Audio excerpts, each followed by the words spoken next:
What are some current solutions being explored to address cultural bias in AI use?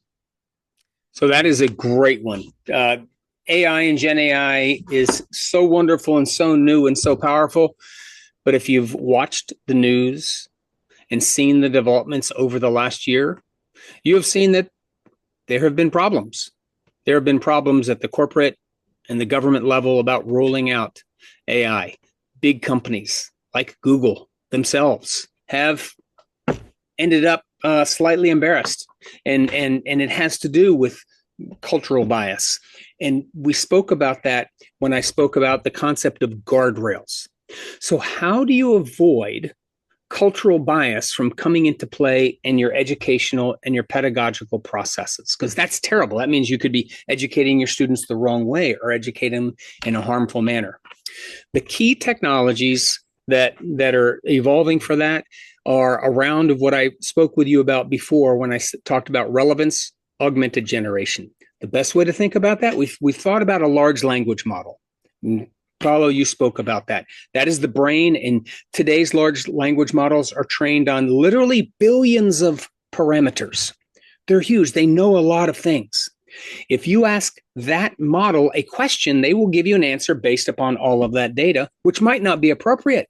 There may be data that they were trained on which you consider culturally biased or even offensive, depending on where in the world you are.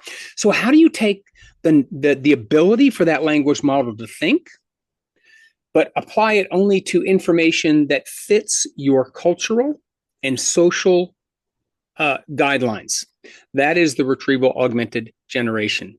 That means that in one school that just gets a large language model and gives access to ChatGPT, their students could be asking questions and getting a wide array of answers and maybe even harmful answers.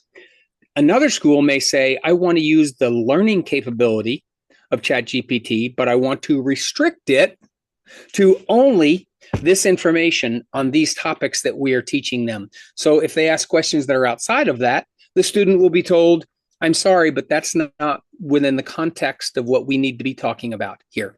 That's how to address those. And that is using the right knowledge bases, ensuring what's called the provenance or the lineage of the information. Where did you get that information that you're letting the language model look at? And do you have the rights to it?